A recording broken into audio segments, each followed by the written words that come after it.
Isa tayo sa ating Tuesday Bible Study with Pastor Jay. Tayo manalangin.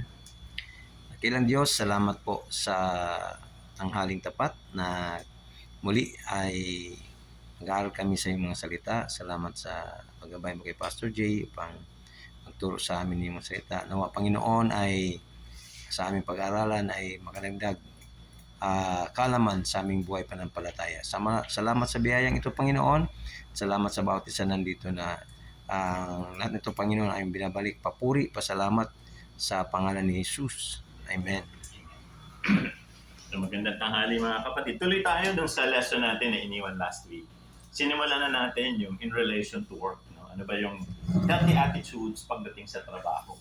Kaya ano yung biblical attitudes pagdating sa trabaho? Kasi very important na makita natin iba-iba yung mindset at tawag ng worldview. Iba-iba yung pananaw ng tao. Iba-iba din yung values. Sabi yung mga pinahahalagahan. So, para mas magkaroon ng tinatawag nating direksyon, ang Panginoon nagpe-present ng Kanya. So, magkikreate ng uniformity, isa ang ina-expect sa bawat Christian. Magkikreate ng higher standard. So, halimbawa, ito lang yung pananaw ko, iaakit ng Panginoon. So, last time, pinag-usapan natin yung word na enthusiasm. Nakapasok doon yung passion, nakapasok din doon yung idea na yun nga, pag may ginagawa ka, bigyan mo yung best. So ngayon, tingnan natin ang accountability. Ang ating titingnang passage para sa ating pasimula is Colossians 3:23 to 24.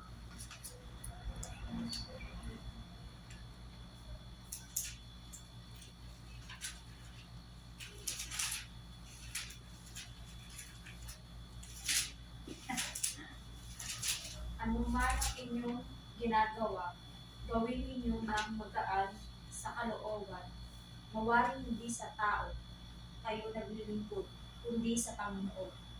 Alam naman ninyong gagantimpalaan kayo ng Panginoon. Tatanggapin ninyo ang inilaan niya sa kanyang mga anak, sapagkat si Kristo ang Panginoong pinaglilingkuran niyo. Okay. Naalala ninyo yung talk natin about accountabilities dati, no? Pag pinag-uusapan yung bakit mo ginagawa yung ginagawa mo o para kanino, tatlong level yan. Yung lowest level, sarili. Ginagawa ko to dahil ambisyon ko, pangarap ko. Di naman masama. Kaya lang, ang issue dito, paano pagka tinabangan ka na? Ayoko na. So, tapos na. Titigilan mo na yan. Yung second accountability is for others. Halimbawa, pamilya, siguro yung mga dependents mo. So, ginagawa mo ito dahil may nakikinabang o umaasa sa'yo. May mga times, napapagod ka, pero hindi mo basta-basta pinipigilan kasi pag tinigil ko, apektado sila. So yun, second accountability. Ang highest accountability ay sa Diyos. Bakit yan sa Bible ang highest accountability? Una, last week, sinasabi natin, nag-ano sa atin, naghahatak sa atin sa highest standard. Hindi ko gagawin yung gagawin ko para lang i-please yung tao. Gagawin ko to dahil alam ko may in-invest ang Diyos sa akin. Gagawin ko yung best dahil siya nakasulya. Ine-evaluate niya ako eh. So pag ine-evaluate niya ako, hindi lang naman yan in connection to ministry. Ine-evaluate ka rin ng Panginoon in connection to your, paggamit mo ng gifts, talents, and abilities. Yun yung larger accountability tawag natin doon, stewardship, di ba? Time, treasure, talents. So kung kasama ang binigay ng Panginoon sa atin yung responsibility of work, ginagawa natin para i-please siya. So hindi ka lang basta-basta hinto o hindi ka lang basta-basta aayaw sa ginagawa mo. Whether personal, professional, or ano pa man yan, ginagawa mo for the glory of God. Kasi itong context nito, ministry, yung Colossians 3. Pero universal yung application ng principle. Na pag may ginagawa tayo, bigay natin yung pinakamainam sa kapurihan ng Diyos. So, napakahalaga nun. No? Yun yung tinatawag nating accountability. Pangatlong prinsipyo. No? Ang pagtatrabaho din natin, nagde-develop ng character.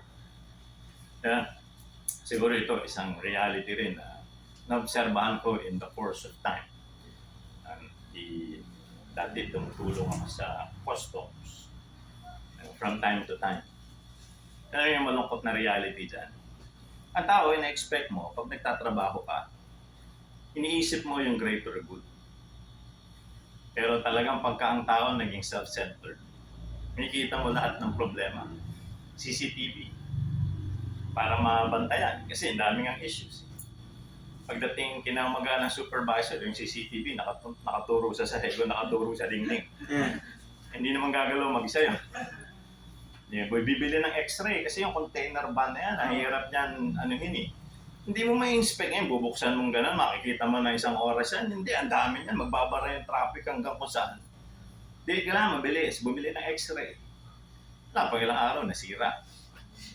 Bibiling computer para hindi na yung tao sa tao, mabilis na yung kaka-issue. So, dun minsan mapoprostrate ka na pag talaga yung tao ay walang godly accountability. Sa halip na makabuo ng character, it corrupts character. Kasi minsan yung klase ng tao nakakasama mo, yung exposure mo sa bawat pirma kasi, hindi niya napansin binabawasan ang signatories. Kasi ang bawat pirma, may expectation. Di ba? Ano ba, pipirma ka? Dati hanggang bumaba sa barangay, pirma ng barangay. Kinakailangan lahat merong, tawag natin dito, pampadulas. So, makikita ninyo, doon mo, na-reveal sa work yung character. Either maka-build up o maka-corrupt. Ano pa yung isa? Tumulong din ako sa isang branch ng BIR. Kakaroon sila ng mga seminar, so akin yung spiritual input. Minsan, binanggit ko na nga, sabi ko sa kanila, pag nag-aayos na ng dokumento, maayos na inaayos yung papel, yung libro, ayusin nyo naman. Bakit? Pag halimbawa gustong kumuha sa'yo, lahat ng butas, lahat guguluhin pa yung maayos na. Questionin pa. Kasi nag-expect daw ng for the boys. Sabi ko sa kanila, huwag kayong masasaktan, pero diretsahan na lang ito. Bagay, yun namang nag-invite sa aking Christian, kasama rin sa grupo. Hindi naman lahat masama. So sabi niya, kausapin mo ng diretsa, pastor. O di sabi ko, pagka maayos na, tulungan na natin dahil inaayos na nila. Huwag yung maayos, tinuturuan mong gumawa ng kalokohan at naiisip nila, walang dealing sa inyong matino. Siyempre, lahat medyo may sama ng loob. Pero kailangan mo sabihin, bakit? Sabi ko nga sa kanila, wala kang karapatang magreklamo na ang bansa natin ay hindi umaangat. Kung kasama ka doon sa pagbatak pababa, yan, napaka-importante yan. So yun, kasi po ba yung kinausap ko? Pulis. So kami ng mga pulis. Sabi ko kayo ay inaasahan na gawin ninyo yung inyong responsibility. Next week, magkakasama uli kami sa Sabat. 2 weeks from now, for Saturday yung akin. Sabi ko, ngayon na-highlight kayo. Hindi naman kayo lahat, kaya lang, very obvious na merong andyan yung inyong opportunity para ayusin yung lipunan kung kasama kayo sa pati computer. Di ba yung computer shop, yung nag-aano lang, gumagawa ng illegal, kukutongan mo. So, iniisip nito, wala ka rin integridad. Bakit? Ako illegal, di sige, kasuhan mo ako, tikitan mo ako. Nakukutongan mo ako, di pareho lang tayo masama. So, pagka ang iniisip ng isang tao, yung mga institusyon at ahensya ay masasama, isipin niya yung masama norm. Yun yung pangkaraniwan. Hindi na siya mag-ayos. Mawawala yung takot din. Yung paggalang nawawala. Daming naapektuhan. So, very important talaga yung building of character. So, tandaan natin, pag pinisitahan tayo ng Panginoon ng responsibility, it's either it builds your character, it reveals your character, or it ruins your character. Yung building up, ito yung trabaho na de-develop mo yung perseverance. Na-develop mo yung ingenuity. Na-develop mo yung, yung interaction na maayos. It reveals kung ano yung nakatago dyan minsan, lalabas. Kung maganda yan, di okay. Kung hindi maganda yung pagkatao, lalabas sa trabaho eh. Pero ang pinakamalungkot, if it ruins you, yung makukorrupt ka. So, kinakailangan, pangalagaan talaga dahil ito nga ay isa sa mga intention ng Panginoon. So, next is yung tinatawag natin caring for people. Kasi ang work, may mga trabaho na ikaw lang, nakaharap ka lang sa isang siguro computer o kaya sa isang gawain, yung tawag doon ay technical work. Pero most of the time, hindi ka lang naman nakaharap sa isang anong tawag natin dito, gadget. Mag-i-interact ka sa tao. Either magsuserve ka or magtatrabaho ka na may kasama. So tingnan natin ang mga instructions ng Panginoon pagdating doon sa interaction. 1 Corinthians 16 verse 14. Unang Korinto 16, talatang 14. Ang lahat ng ginagawa ninyo, gawin ninyong may pag-ibig. Okay, tama. So, tingnan ninyo, no? Sa English, merong hindi lang love, may kindness pa. Yung treatment, very important. Halimbawa, i-apply natin ito sa isa-serve ko. Yung wife ko, mga ilang months ago, nag-loan sa Pag-ibig. Sabi niya sa akin, sama mo ko. Anong oras ba yan? 8 o'clock. Naku, sabi ko, buong araw yan eh. Bakit gobyerno yan eh? Nakapila na kayo sa gobyerno? Ubus araw mo. Ang masaklap nun, hindi pa tapos. May babalik ka pa. Ang pinakamalulungkot na bahagi nun 11 o'clock. Nakalagay na yung lunch break. Uupo doon. Hindi ka muna iintindihin. Magsusuklay muna. Pag sinabi mo ito na po yung papel, ba't ka ba nagmamadali? 8:30 na, alas 8 na punang isimula na tayo. Di ba dahil gumagalaw na ako, ang pila, walang organisasyon. May pinilahan ako noon, na hospital si Remy noon eh. Ano ba yung SS ba yun or something? Sa Loton, may ikot sa poste. 2 oras pagdating ko sa bintana, mali po ito. Doon kayo. Eh di pipila ka uli. Sabi ko sa kanya, ayoko kasamahan. Hindi dahil ayoko kitang samahan, kundi wala pa akong magandang karanasan sa ganyan, mag-iinit lang ulo ko. Sabi niya, hindi, magugulat ka dito. Ay sinamahan ko, alas 7 dumating na kami.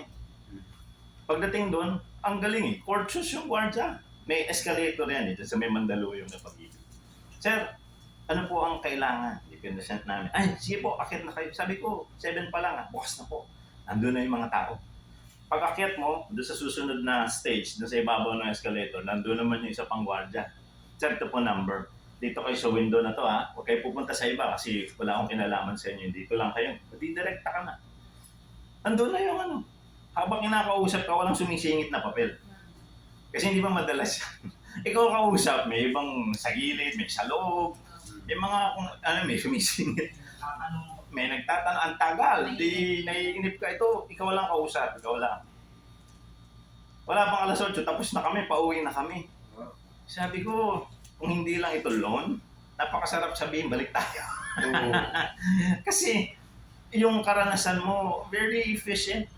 Sabi ko nga, maganda rin yung nabanggit ng Pangulong Duterte noon, di ba? Bakit ba gusto yung papilahin yung mga tao? Bakit gusto nyo pahirapan mga kapwa nyo Pilipino? Wala namang dahilan. At yung mga local governments din na nag-aayos na ng procedure para hindi na yung dati ang lisensya, 2 araw. Ngayon, walang 1 oras, kaya mo nang tapusin. Tuwa nga yung mga kasama ko sa lisensya nag-renew ako ng March. Puro senior ata, nakasabay ko Sabi, 10 years yung binigay sa akin. 75 na ako, buhay pa kaya ako nun. Pero at least 10 years, hindi na babalik dito. Medical na lang. Pero parang iniisip ko, yung feeling ng tao na hindi siya na-oppress. Babayad ka naman, papasok ka naman doon sa procedure, bakit kailangan kang pahirapan? Yun yung gano'n. No? So, yun yung sinasabi sa atin dito. Pag yung treatment is with kindness and love, hindi mo kinakailangan yakapin kayo. Ang gusto mo lang, konsiderasyon. I-ano mo lang yun i-translate mo in simpler words, it's consideration. Consider mo rin ako. Kung paano kino-consider ko rin kayo. Di ba yung situation na yun, nagpapagaang. So, that's one. Pangalawa, Philippians 2:4. Filipos 2:4.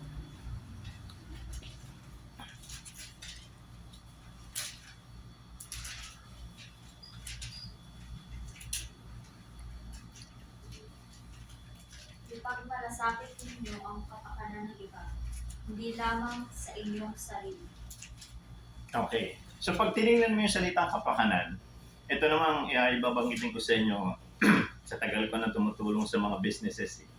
Meron akong isang tinutulungang company nagrereklamo sa akin yung mga kasamahan. Production line kasi. Pag may nakaaway, sila nawawala ng tatrabaho. Nagkagirian. Minsan, mga samahan ng loob, either nag-basketball o kung anong dahilan, may away. Alam mo, yung nag-i-inventory, sasabihin, walang stock. Pag sinabing walang stock yung arawan, walang trabaho. Bakit? Walang gagawin Pag in-inspection, Meron pala. Ganon. Yung iba naman, hindi aayusin sa kanila. Kaya ang mangyayari, yung susunod, walang gagawin. Gipitan. Sabi ko, pag ganito ng ganito, naapektuhan yung kabuuan. Minsan nga, kinausap ako ng plant manager. Sabi niya, usapin mga pastor. Yung ginagawa nila, mga personalan nila, at ginagamit nilang sitwasyon dito, ang ending nito, pag nagsara kami, pare-pareho kaming wala. Totoo naman, kasi production sila eh. And every day may ina-expect. Pero doon mo makikita, pagka hindi talaga inisip yung interest ng iba, at nagkaroon ng personalang interest, ganito yung magiging epekto. So trabaho, kahit sa ministry, ganun eh. Minsan, isipin mo, bakit ko kinakailangan ayusin? Bakit ko kinakailangan pagtsagaan? Yun yung context dito eh. Bottom line, iniisip mo yung sa iba. Pag di ko ito inayos, hindi ko ito ginawa, ano impact sa kanila? Maganda yung sabi ni Kaesong ng buhay pa siya, yung evangelist, Proseso Marcelo, kung narinig niya sa. Sabi niya, minsan tinatanong ko ng mga tao, ba't ako salita ng salita? Eh kung hindi ko ibabagi yung mabuting balita, maraming mapupunta sa impyerno. Tama siya eh. Ibig sabihin, ginagawa niya dahil binigyan siya ng gifting. Ginagawa niya, binigyan siya ng burden. Pag hindi ko ginawa, may pananagutan ako sa Diyos. Pangalawa, yung mga tao. So, habang tinitingnan mo yun, talagang it boils down doon sa heart condition ng tao. Ano yung puso mo? Pangunahin sa Diyos, siyempre sa kapwa. Very important. So, yun yung sinasabi doon, yung titignan mo yung interest ng iba. And then Ephesians 4:2. Ephesians 4:2.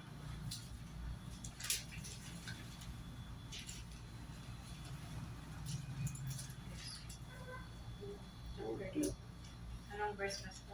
Verse 2. Ephesians 4 verse 2. Kayo'y maging mapagpakumbaba, mabait at matyaga. Magmahalan kayo at magpaumanhinan. Okay. So, bakit mahalaga yan? No? Yung tinatawag natin pagpapaumanhinan. No? Kasi talagang mangyayari yung conflict. Meron akong prinsipyo dyan. Basta may tao, magkakaroon niya ng conflict. Bakit? Iba-iba ng pananaw, iba-iba ng pagkatao, maraming mga bagay. Pero pwede namang i-improve. Kasi kailangan eh. Magkakaroon kayo ng interaction. Tapos yung adjustment, kasama sa maturity natin. Yung maturity, kasama rin dyan yung flexibility mo sa pakikipag-ugnay sa tao. Ngayon, halimbawa dito, naisip ko. Noon, mga ilang beses na akong pinakikiusapan iba-ibang lugar. Tutulong doon sa HR, magme-mediate, for example, ng conflict. Merong isa na ikwento ko ata sa inyo yung nagbiruan dahil sa sapatos. Magsusuntukan eh. Ang aga-aga pa, sabi nila, papasok pa lang yun, di ba minsan, bago magbukas yung nandyan na. Di, siyempre, magla-login. Ang nagulat ako nung ako na nag-interview, tinanong ko, ba't ba kayo nag-away? Di una muna yung tinuturong naka-offend. Ano ba sinabi mo? Pastor, sabi ko lang, uy, bago sapatos niya, nagalit sa akin. Eh, nung nagalit sa akin, nagalit na rin ako sa kanya. Eh, sabi ko, bakit umabot siya ganun? Hindi ko po alam. So, kinausap ko yung isa. Sabi ko, ba't ka nagagalit? Tinutokso niya ako eh. Sabi ko, parang wala naman sa sinabing tinokso ka. Yun na po naisip nun. Alam mo, ito, nahuhuli ko, parang may kasaysayan. Then, naugat ko, nung bata pala siya, ang sinusuot niyang sapatos ng tatay niya. Tapos sa eskwela, niluloko ng mga klase na Ronald McDonald. Di ba kasi yung malaki yung sapatos? Yun pala, nagka-epekto sa kanya. Tama naman ito, sinabi lang, bago sapatos mo. Ito naman, ang hinala niya, bumalik dun sa... So akala niya, tinutokso siya, magpapangabot. Sabi ko, may simpleng bagay, may mga seryosong bagay. Pero mahalaga din talaga yung adjustment eh. Yan nga yung tinatawag natin, paumanhinan, very important yun eh. Kahit saan ka naman lumagay. Walang perfecto, hindi naman laging madaling mag-resolve. Pero dapat magkaroon din ng way forward. So, remember, kasama yan sa mga bagay na in relation to work. No? Caring about the people you work with. Ito pa, ang tawag dito, exceeding expectation. Ito yung kakayahan ko. Minsan, ang pwede kong performance ay mababa. Ang tawag dito ay underperformance. May mga times itong kakayahan ko, ang napot-perform ko ay higit. Overperformance. Kunyari, ikaw yung nagpapatrabaho. Gusto mong papinturahin yung bahay mo. Overperformance o underperformance? Over. Bakit? Okay. Pag underperforming, baka malabnaw. Baka nagpapabaga, inaaraw kang tagal. Yung quality hindi okay. Pero pag in-overperform, ina-expect mo, mas maganda quality. So masaya ka. Parang ganon yung idea dito ng Panginoon. Pangalawa kasi, itong performance natin ng work, kasama sa testimony ng Christian. Minsan nakakairita kasi parang ang laki ng burden. Pero wala tayong magagawa. Kasama yon sa responsibilidad ng pamumuhay bilang Christian. Mamaya may bibigyan akong illustration sa inyo. Pero Colossians 3:22. Tingnan natin dito. Nagbigay ng paunawa si Paul sa mga kausap niya dito. Colossians 3:22.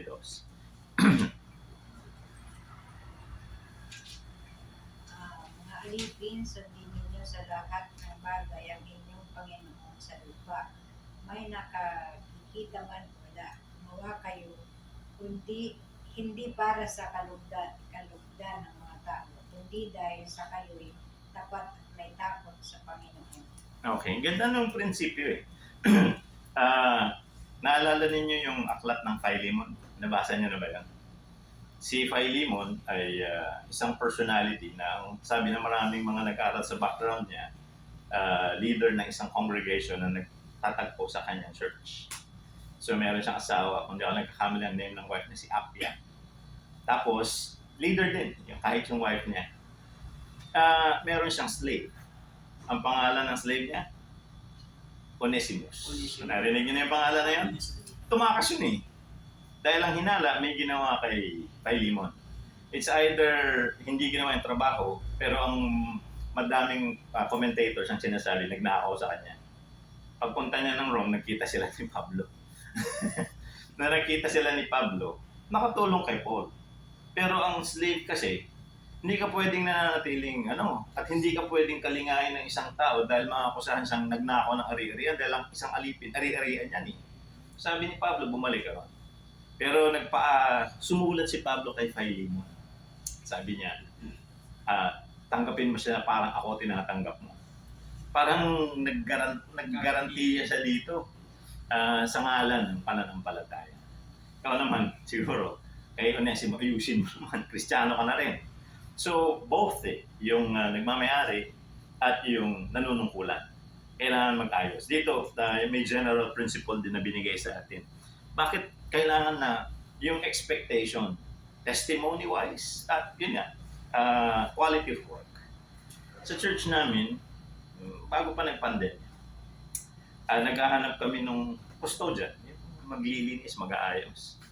May isang member, supervisor yun sa isang kumpanya. Sabi niya, Pastor, nagsara yung kumpanya eh. Pero may separation pay naman. Baka may alam kang trabaho.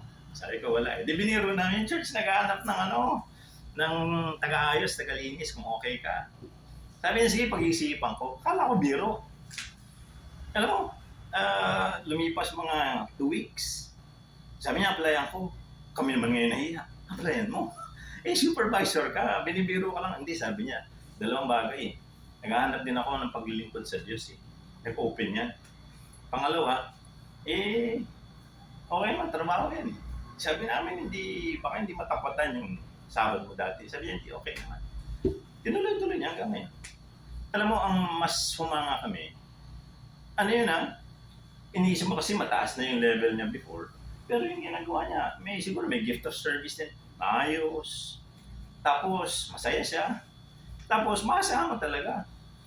Ang isang pang kinamangha namin, nung nalaman namin, nakasabay pala nung biro namin na may opening sa church, meron din pala siyang offer ng supervisory work sa isa pang kumpanya. Pinili niya to. Pero pinagbuti niya. Sabi nga namin, kami ngayon ang nahihiya. Pero sa isang banda, ang laki nung pasasalamat. Ang dahilan, doon mo makikita na hindi niya inisip yung katayuan dati. Hindi niya inisip itong trabaho ito, simple lang. Hindi inisip, meron naman kukuha sa akin iba. Iniisip niya, may ginagawa ako eh. Pagbutihin ko. Sabi ko, malaking bagay. No? So, sa akin, personally, it was inspiring. Malaking hamon na iniisip ko itong tao na ito. Kaya siya nakatingin. Kaya pag kinakausap ko siya, di sa Panginoon yan, Pastor. Yung mga ganun. So, alam mo na very serious siya doon sa simpleng prinsipyo na yun. So, it's a learning experience din para sa akin. Hindi mo naisipin kung ano pa man. Pero yung pinakamaina sa kapurihan ng Diyos. So, ayun, exceeding expectations yun eh. A very important na principle. Then, yung last natin for now, pahintulutan mo ang sarili mo doon na mag-expand ng iyong mga skills, no? By continual learning, expansion of skills. Ecclesiastes 10:10. Mga ngaral, gis.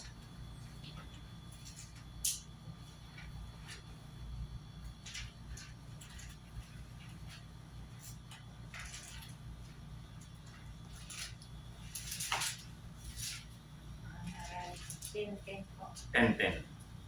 Exodus 10:10. Ang tama ba? Ang aral 10.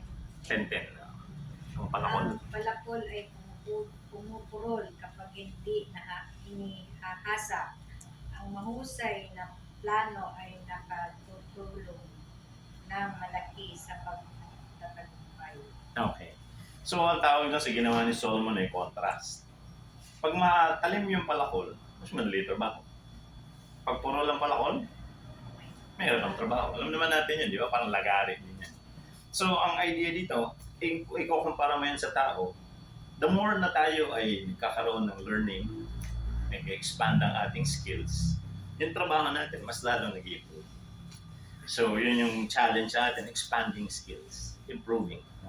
Character kanina, relationships na pag-usapan natin, ngayon naman yung skill sets. So, very important yan. Talagang kasi, bottom line, which is last dito sa ating lesson, merong pagkakakilanlan sa atin. Dala-dala natin yun, whether we like it or not. Di ba? Halimbawa, taxi. Ito, maganda itong illustration na ito. Nitong makatapos na mag-lockdown, isa sa mga nahirapan yung industriya ng taxi. Mga Grab, di ba? Kasi nga, daming restrictions sa sasakyan. Plus, yung mga tao, hirap bumiyahe. Yung airport, na ano yan napag-usapan eh. Bakit? May mga taxi na pagsakay mo kukontratahin ka. Pag hindi ka pumayag, iiwan ka sa taas ng flyover. O kaya doon sa alanganing lugar, wala nang masakyan. Kumakagat, magkano, may iksing biyahe, libo ang bayad. Di ba nito, may nahuli nga eh. Antipolo, galing airport, 10,000. May sarili siyang matrix na nakalaminate pa. Ang lungkot nga nun eh. E di ako, nung nag-isama ako nagpunta nun, nag-taxi ako pabalik. Nung umupo na ako, sabi ko, naku, naisip ko, baka mamaya eh. E di, napansin ng mama siguro, tingin ako ng tingin doon sa ID niya nakasabit.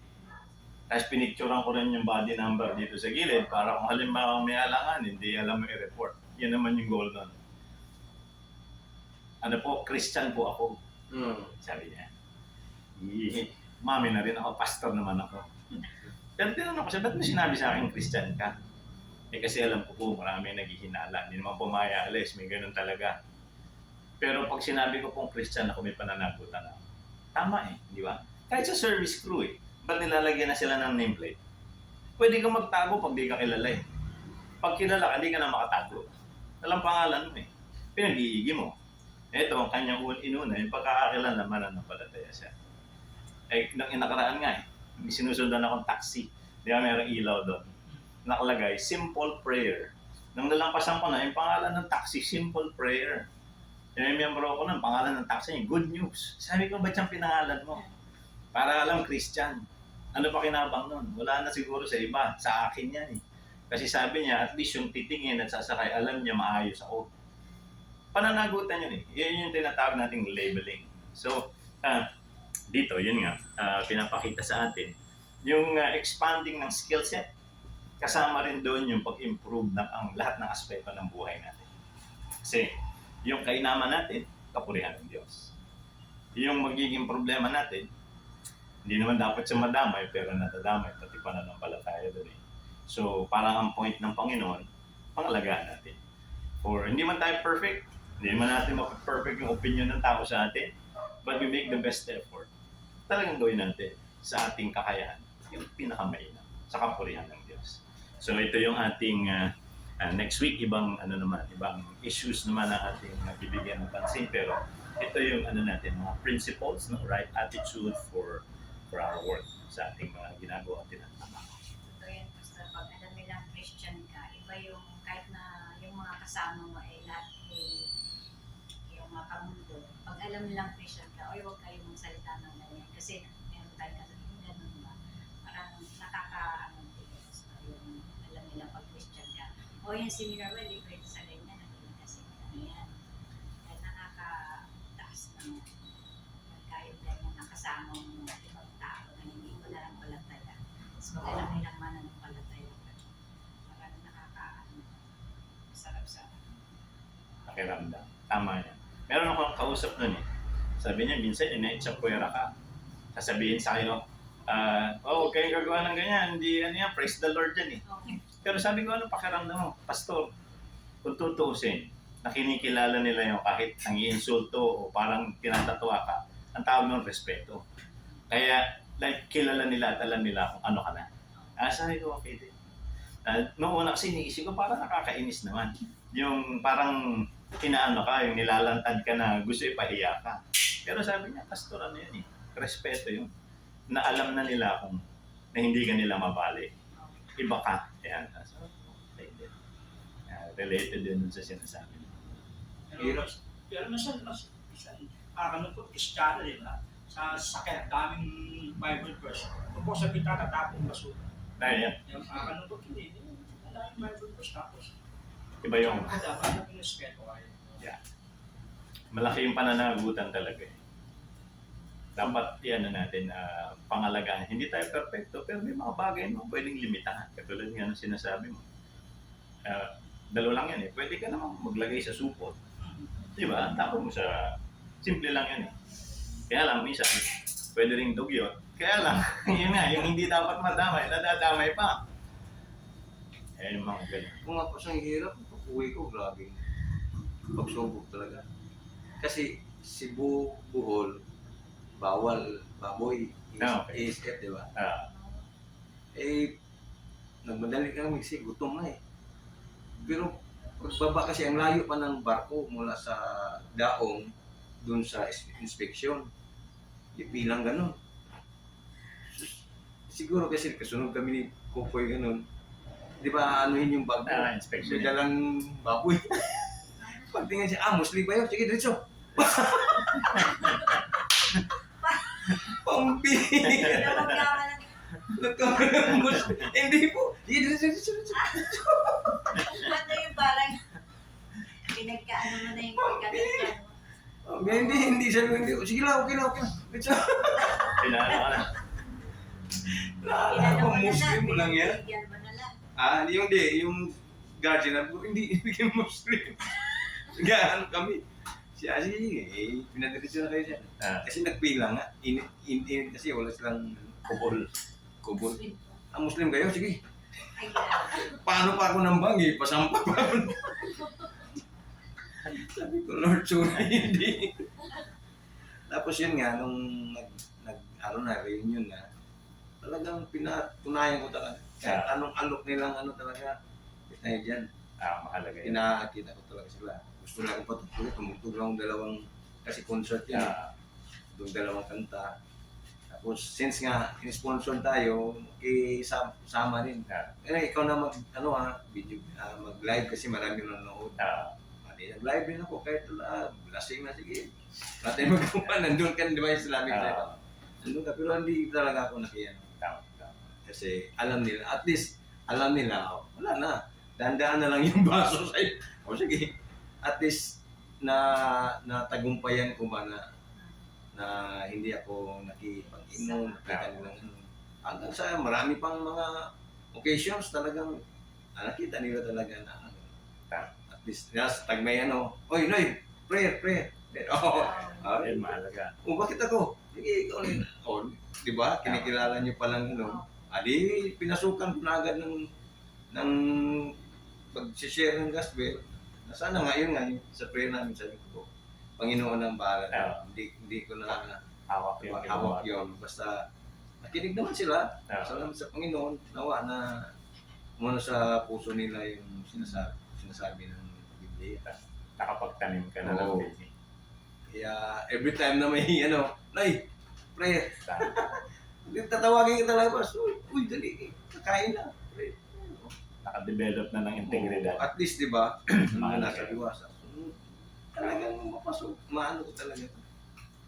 Kaya, salamat sa Panginoon na yung mga ano na yun. Ni isang patakbas, di talaga ako. Talagang pinigilan ang sarili ko kasi pero hindi naman talaga ako. Oo. Para makita nila ba na iba ka na. Totoo yun. Totoo na yun. Purihin ng Panginoon talaga sa time na yun tayo.